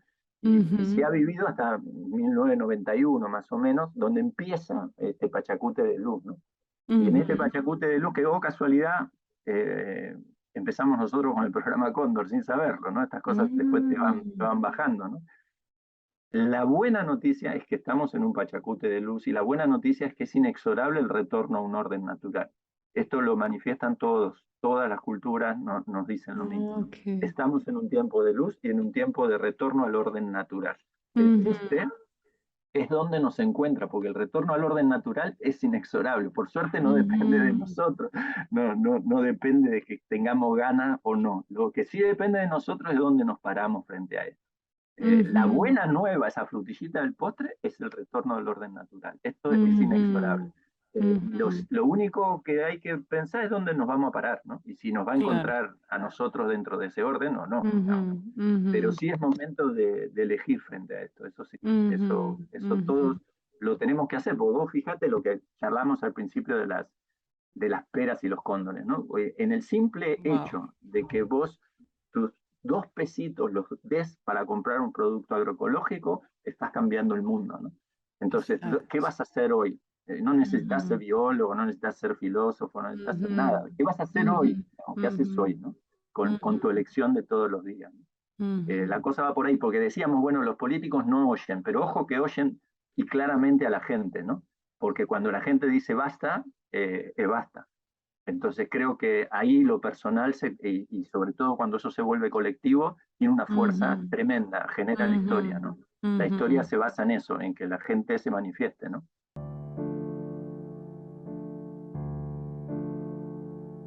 Yo te quería traer a colación al gran Félix Rodríguez de la Fuente, que fue un gran amante y estudioso de la naturaleza, gran amante del lobo. He estado viendo documentales porque decir a la audiencia que voy a entrevistar a un gran amigo de Luis, que es Juanma Blanco, que trabaja en la recuperación del águila. O sea, vamos, maravilla, ¿no? Y entonces Félix Rodríguez de la Fuente decía que los lobos, lo dice literalmente, son criaturas angelicales con sus semejantes, no así los hombres. ¿Qué nos puedes compartir de los comportamientos de los buitres que puedan hacernos comprender mejor lo sagrado de este majestuoso ave? Acá, digamos, lo que siempre me impresionó mucho es que nos explicaban que lo que pasa arriba ocurre abajo, ¿no? En el cielo como en la tierra, esto que suelen decir. Y acá hay una constelación en nuestro firmamento. Cuando uno mira de noche para arriba, encuentra la Cruz del Sur, ¿viste? Que marca la constelación en esta parte de la Tierra, ¿no? Y la Cruz del Sur es lo que da origen a montones de diseños dentro de lo que son las culturas originarias, ¿no?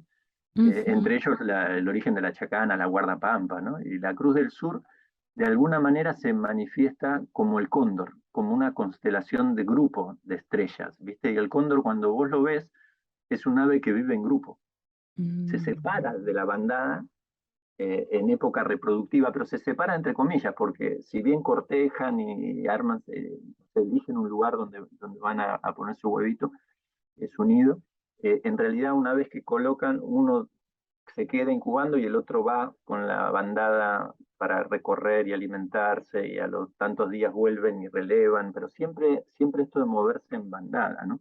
Esto que decías de Félix Rodríguez de la Fuente y el lobo con sus congéneres, el cóndor es social, es un animal social como esas estrellas que te contaba, ¿no? Vive en bandada, es un animal de bandada. El cóndor solo no puede, digamos, no puede de ninguna manera. De hecho, lo hemos visto en nidos donde uno de los 2 progenitores muere, el otro no puede sacar adelante el pichón, ¿no? Y cuando queremos liberar cóndores sin experiencia de vuelo, justamente lo hacemos en bandada, ¿no? En grupitos, porque esta necesidad del cóndor de estar con congéneres, y son jerárquicos, ¿no? Uno ve jerarquía donde los machos y hembras adultas tienen jerarquía sobre subadultos y esto sobre los juveniles, ¿no? Vemos jerarquía en el momento de incubar. Los machos por lo general tienden a ser más fuertes y marcar la presencia incubando primero, ¿no? O al momento de alimentar al pichón, ¿no? Como que los machos tienden a alimentar O sea, primero. lo Como hacen que en pareja. hay una jerarquía, pero sí hay una dualidad, ¿no? Y sí hay pareja. Y esto también se manifiesta en la cultura. En la cultura andina es todo dual. Uno habla de Manco Cápac y habla de Mamaoclo, ¿no? O sea, siempre es la dualidad, ¿no? Siempre es dual, ¿no? En el respeto, ¿no? Y en el entendimiento de esa naturaleza dual. Pero maravilloso, ¿no? Por cierto, maravilloso, ¿no? Y creo que esa naturaleza del cóndor de lo social pega mucho, ¿no? En lo humano también, porque esto que te decía, demoran 9 años en ser fértiles, más o menos como la misma gente, ¿no? Estos 75 años que pueden vivir como la gente. Bueno, perdón, Entonces, 75 años. ¡Wow! sí, sí. Y de hecho hay una evolución en en el conocimiento, digamos, donde, viste esto que se vive cuando un niño nace, repta, ¿no? Esta imagen de no se puede parar, ¿no? Ni gatear, o sea, repta, ¿no? Como esta imagen del hombre reptil, ¿no? Por eso la importancia del amaru, de la serpiente dentro de la cultura, ¿no? Esto del chico a 4 patitas empezando a gatear, ¿no? Que remite a la idea del jaguar, del puma, de la llama, ¿no? Del caipacha, ¿no? El hombre a 4 patas, ¿no? Este hombre cazador, ¿no? Que en algún momento fuimos. Y por último, el elevarse, ¿no? El pararse. El hombre se proyecta como cóndor hacia las estrellas, ¿no? Esto que hacemos en nuestra propia vida, que marca estos seres tan sagrados para la cultura, ¿no? Del cóndor, el jaguar, el auquénido o la maru en los 3 pachas, ¿no? En los 3 espacios, que cuando llega el hombre blanco acá le habla, ¿no? De un infierno y un cielo, ¿no? Y esta tierra, y parecía que era lo mismo, pero no es lo mismo, ¿no? Porque dentro de la cultura cristiana nadie quiere ir al infierno, pero dentro de la cultura andina, el Ucupacha, la tierra de abajo, es tan sagrada como la de arriba, ¿no? Son simplemente naturalezas distintas, nada más. Y hay mucho aprendizaje en cada una de ellas, ¿no? Y de hecho, la campana, símbolo de la cruz andina, la podés dar vuelta del lado que quieras, que es equivalente, funciona igual. Pero bueno, nada, O sea que cositas como para... son animales muy, o sea, aves muy sociales. O sea, Sí, viven jerárquicas, bien pero sociales. en grupo. Sí, no pueden vivir de otra manera, tal cual, tal cual. Por eso cuando vos estás viendo que los cóndores se extinguen, ya es demasiado tarde, ¿no? Ya es muy difícil. Claro. ¿Qué es lo que pasó en Estados Unidos? Que tuvo que invertir millones de dólares, cosa que acá en Sudamérica no disponemos desde ya, para tratar de recuperar a sus cóndores, y ellos han hecho un adelanto tremendo para poner a punto las técnicas de reproducción, asistencia con títeres, un montón de ideas y fantásticas herramientas que muchas de ellas las adaptamos para cóndor andino, ¿no? Y gracias a ellos ya tienen más de 100 y pico de cóndores ya liberados, ¿no? Que están repoblando nuevamente en uno de los programas más ambiciosos de conservación de Norteamérica, sin duda. El programa de cóndor californiano es uno de los programas emblemáticos, bandera de Estados Unidos en conservación, ¿no? Así que hay que estar muy atentos con ellos, con los andinos, antes que desaparezcan, como decimos siempre, ¿no? Cuando vos te diste cuenta que quedan pocos, para nosotros seguro va a ser tarde, ¿viste? Seguro va a ser tarde. Y hoy los desafíos que tiene el cóndor por delante posiblemente sean los mismos que tenemos nosotros por delante, ¿no? Porque estamos en la misma tela, ¿no? Tira de un lado, se mueve del otro, ¿no? Esto funciona así.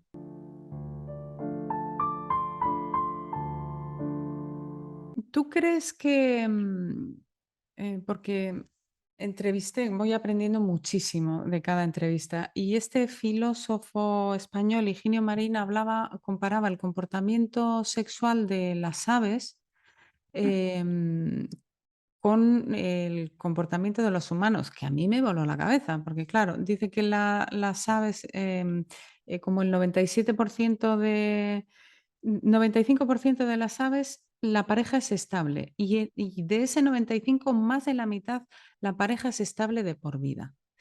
Entonces, lo que decía es que, claro, esto tiene que ver con que hay un tema de que hay que proteger a la cría y que tarda mucho, es muy frágil cuando nace y tarda mucho en coger la movilidad que necesita, en este caso, volar, ¿no? Entonces, claro, yo pienso, ¿no? La naturaleza siempre es un espejo, ¿no? De todo, ¿no? De todo lo bello, lo verdadero, lo mejor casi, ¿no? Y lo peor, como llevamos hablando en esta entrevista, ¿no? Entonces, yo lo que veo es que esta fidelidad que tienen los cóndores tiene un sentido de supervivencia, no es un tema religioso o ideológico. Entonces, ¿Qué nos enseña para ti esta fidelidad de los cóndores? Incluso he leído o te he oído en algún momento que a veces no quieren reproducir con otra pareja que no haya sido su pareja, como que se niegan, No, si nosotros han perdido su lo pareja. que, lo que vemos incluso en la naturaleza es que las parejas que forman son fuertes, los lazos que forman son fuertísimos. eh, y sí vimos que ante la muerte de alguno de los dos miembros de la pareja, hay relevo, digamos, se cambian y forman parejas de vuelta, porque hay digamos, historias que circulan ahí en las redes sociales que dicen, si uno muere, el otro se muere. No es así, digamos, No, realmente si pero uno muere, entonces tal vez el lo he otro leído puede... en el libro de Juanma. Igual tiene No, que ver con las águilas y me estoy equivocando yo. claro, con ellos no, ellos, si uno de los dos muere por lo que fuere, hemos visto que hay recambio, pero sí es cierto que los lazos que forman son fuertísimos, ¿no? Digamos, uno tiende desde un conocimiento antropocéntrico, digamos, ¿no? Nosotros Mm, estamos cerrados en un mundo humano, digamos, y todo lo que ves lo interpretas desde ahí, pero siendo consciente de que en esta línea que veías punto, punto, nada, nada, siendo consciente de que nuestro conocimiento nace ahí, pero que no es Como dijiste en un momento, no sé nada, ¿no? Dijiste en un no momento, sé nada, no es el gran, claro, uno está no frente al gran sabemos nada, misterio, ¿no? ¿no? Entonces, ¿por qué los cóndores hacen, o los buitres, o las águilas, digamos, no nos podemos poner a hablar por ellos, ¿no? Lo que los mueve, sabemos, ni tampoco que la supervivencia alcance como única explicación. Uno dice, bueno, suena coherente, si van a tener un solo huevo y van a criar un pichón cada 2 o 3 años, y hay que meterle un esfuerzo tan grande que si uno de los dos muere, el pichón se muere, imagínate, ¿cómo no Wow. van a ser fuertes los lazos que los unan si la única manera es sacar su pichón adelante de esa manera? Eso suena coherente, totalmente coherente, y parece, como decía Maturana, las explicaciones son chupete, ¿no? Hay un biólogo divino, Humberto Maturana, chileno, que dice que las explicaciones son chupete. Entonces uno da una explicación de esa naturaleza y muchos la aceptan como un chupete, se queda tranquilo y deja de llorar. Pero en definitiva, en algún punto esa explicación no te alcanza, ¿no? Y entonces se siguen buscando respuestas para algo, pero siempre tenemos chupetes que nos dejan en algún momento tranquilos, o no. Entonces digo, Ujú, ¿por qué hacen las cosas que hacen? Se lo dejo a manos del gran misterio, ¿no? ¿Qué es lo que lleva a ellos a hacer eso? Y muchas veces ujú, lo que nos tenemos que plantear es qué nos lleva a nosotros a hacer las cosas y ujú, cómo nos movemos y de qué manera honramos al que tenemos al lado, ¿no? ujú, Creo que la pregunta hay que enfocarla desde ahí, ¿no? Y ujú, sí, los pájaros, te digo, obviamente, son muy fuertes los lazos que los unen, porque no hay otra manera de sacar adelante esos pichones, ¿no? No tienen otra forma. Como te decía, si uno de ujú. los dos desaparece, el pichón no prospera. Así que los lazos sí son fuertes, pero vaya a saber uno, ¿no? Vaya a saber uno todas las maravillas que hay en este mundo, ¿no? Ujú.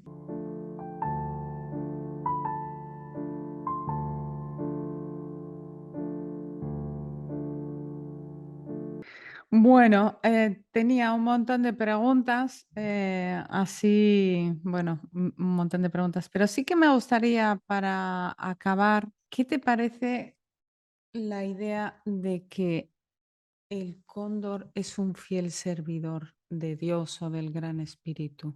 ¿Qué dirías o qué podrías comentarnos de que es un poco después de estudiar tu trabajo, de estudiar al cóndor y tal?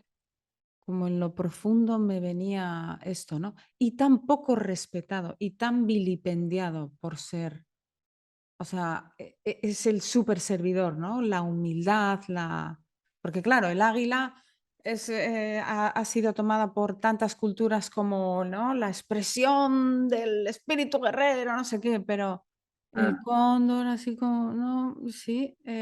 Y también te hablo de una visión que va más allá de las diferentes culturas, ¿no? En lo profundo, como un fiel servidor de lo divino, ¿no? ¿Qué nos podrías decir de esto así para acabar, Luis? Mira, eh, evidentemente ocupa un lugar central en lo que es la cosmovisión y mismo la naturaleza, ¿no? El nicho ese del que hablábamos antes, ¿no?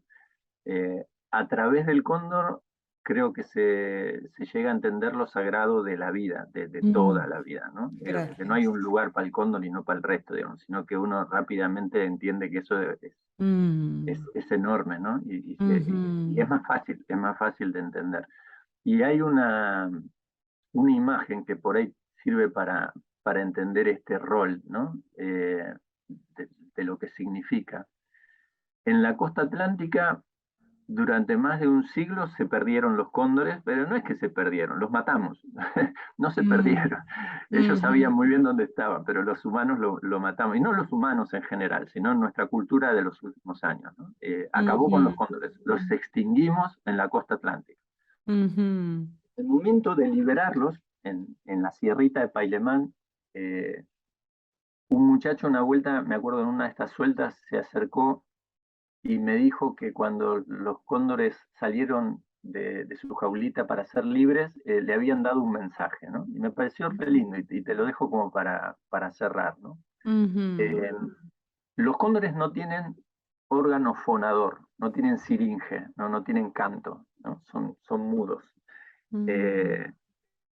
Y ellos cuando salió, el chico este me decía que ellos sabían que nosotros habíamos ocasionado la extinción de ellos ahí, pero que ellos no tenían nada para reprochar, que simplemente abrían sus alas y manifestaban su naturaleza, que era volar, y que en ese volar abrían el corazón de la gente. Y digo, qué maravilla, ¿no? El no decir, ¿no? El no tener que hablar, el simplemente manifestar nuestra naturaleza para que se abra el corazón de la gente, ¿no? Qué locura, ¿no? No sé qué será eso angélico que vos decías, pero me suena que debe tener que ver con eso. Espectacular. Bueno, Luis, muchísimas gracias por darnos este tiempo, que ya sé que estás súper atareado, y nos vemos en la siguiente.